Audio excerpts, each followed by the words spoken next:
নমস্কাৰ মোৰ মৰমৰ তুলা ৰাশিৰ ব্যক্তিসকল, মই বৈদিক এষ্ট্ৰলজাৰ নিপজ্যোতি শৰ্মাই আপোনালোক সকলোকে লজিকেল এষ্ট্ৰো একাডেমি চেনেলৰ ফালৰ পৰা হাৰ্দিক অভিনন্দন জনালোঁ।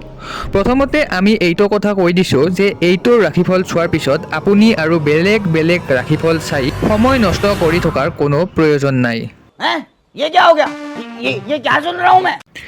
আমাৰ লক্ষ্য এটাই যে আমি সমাজত চলি থকা অন্ধবিশ্বাসবোৰ দূৰ কৰি প্ৰকৃত বৈদিক জ্যোতিষৰ লজিকেল উপায়বোৰ আপোনালোকৰ আগত দাঙি ধৰা।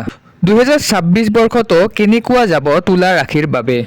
কি পৰিৱৰ্তন আহিব পাৰে 2026ত আপোনালোকৰ বাবে? পজিটিভ কেনেকুৱা হ'ব আপোনাৰ বাবে?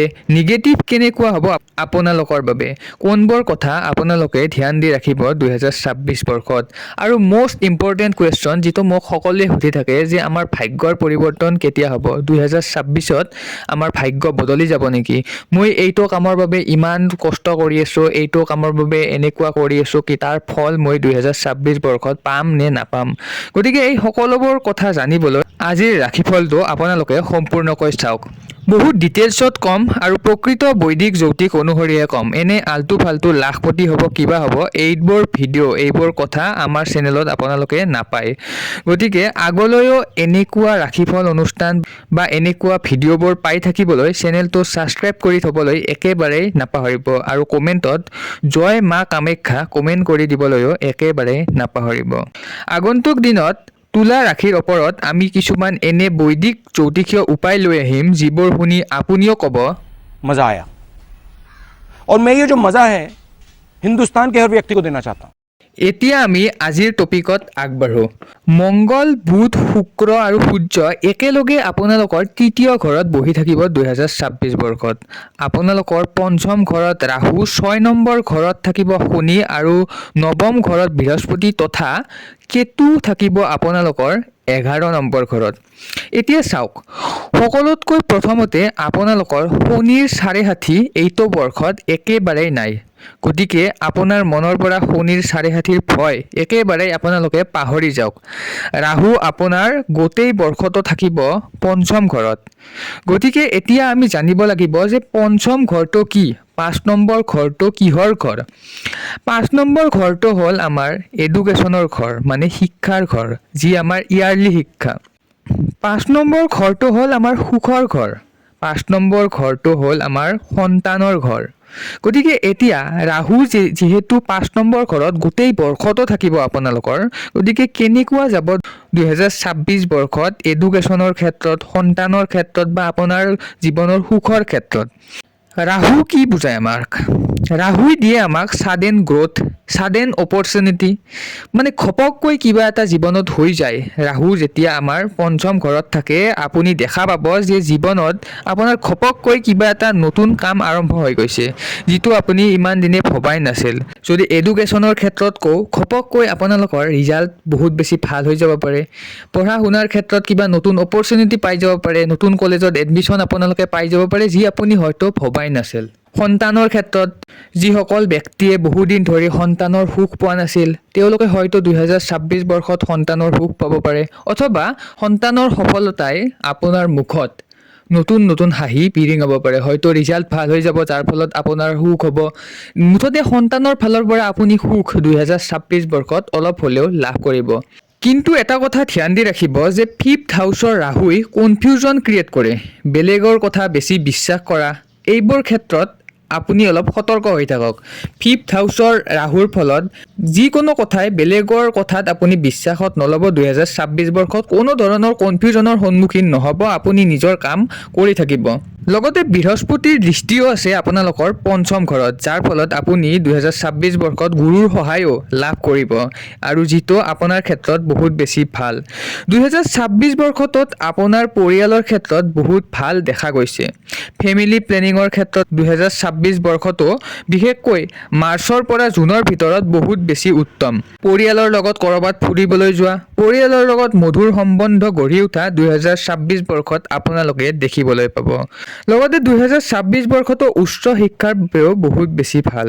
শিক্ষাৰ ক্ষেত্ৰত 2026 বৰ্ষটো বহুত বেছি ভাল। যিসকলে গভৰ্ণমেণ্ট এক্সামৰ কাৰণে পঢ়ি আছে তেওঁলোকৰ বাবেও 2026 বৰ্ষটো বহু ক্ষেত্ৰতেই ভাল। যিহেতু এইটো বৰ্ষ সূৰ্যৰ বৰ্ষ, গতিকে যিকোনো গভৰ্ণমেণ্ট এক্সামেই হওক, নতুন কাম আৰম্ভণি কৰাৰ ক্ষেত্ৰতেই হওক, সকলো ৰাশিৰ ক্ষেত্ৰতে এইটো বৰ্ষ বিশেষকৈ ভাল। কিন্তু আপোনাৰ কুণ্ডলীত ভাল মহাদশা এটাও চলি থাকিব লাগিব, সেইটো লক্ষ্য কৰি ৰাখিব। এতিয়া কওঁ আহক, যিসকলে চাকৰি কৰি আছে বা বিজনেছ কৰি আছে বা নতুন বিজনেছৰ কাম হাতত ল'ম বুলি ভাবি আছে তেওঁলোকৰ কথা। কিন্তু তাৰে আগতে যদি আপোনালোকে মোৰ পৰা নিজৰ ভাগ্য বিচাৰ কৰিব বিচাৰিছে বা প্ৰকৃত বৈদিক এষ্ট্ৰলজিৰ জৰিয়তে ভালদৰে স্ক্ৰীণত দেখুওৱা ধৰণে এনেধৰণৰ কুণ্ডলী বনাই ভালদৰে ডিটেইলছত আপোনালোকৰ জীৱনৰ সমস্যাবোৰ আলোচনা কৰিব বিচাৰিছে মোৰ পৰা, গতিকে তাৰ বাবে স্ক্ৰীণত দিয়া নম্বৰটোত যোগাযোগ কৰি আপোনালোকে এপইণ্টমেণ্ট ল'ব পাৰে মোৰ পৰা। আৰু 2026 বৰ্ষটো যিহেতু ভাল, মই আগতে কৈছোঁ যে নতুন কাম হাতত লোৱাৰ বাবে 2026 বৰ্ষটো ভাল। গতিকে ময়ো নলবাৰী কলেজৰ কাষতে মোৰ চেম্বাৰ খুলিম বুলি মনস্থ কৰিছোঁ। যিসকলে নলবাৰীৰ তেওঁলোকে মোৰ চেম্বাৰত আহিব পাৰে। পইচাৰ কথা বৰ বেছি চিন্তা নকৰিব, আমাৰ ফিজ ইমান বেছি নহয়। এতিয়া আহোঁ আমি সেইসকলৰ কথাত যিয়ে চাকৰি বিচাৰি আছে, নতুন কাম বিচাৰি আছে বা অলৰেডি এটা নতুন কামত আছে বা বিজনেছৰ আৰম্ভণি কৰিম বুলি ভাবি আছে। আপোনালোকৰ সূৰ্য উচ্চ হৈ যাব 2026 বৰ্ষত, যাৰ ফলত ইয়ে চৰকাৰী লাভ দেখুৱায়। যদি আপুনি কিবা এটা কামত আছে তেতিয়াহ'লে উন্নতি পদোন্নতিৰ সংকেত ইয়ে দিয়ে। উন্নতি পদোন্নতিৰ সংকেত আপোনালোকে লাভ কৰিব। যদি বিজনেছ কৰোঁ বুলি ভাবি আছে, নতুন অপৰচুনিটি আপুনি 2026 বৰ্ষত বহুত দেখা পাব।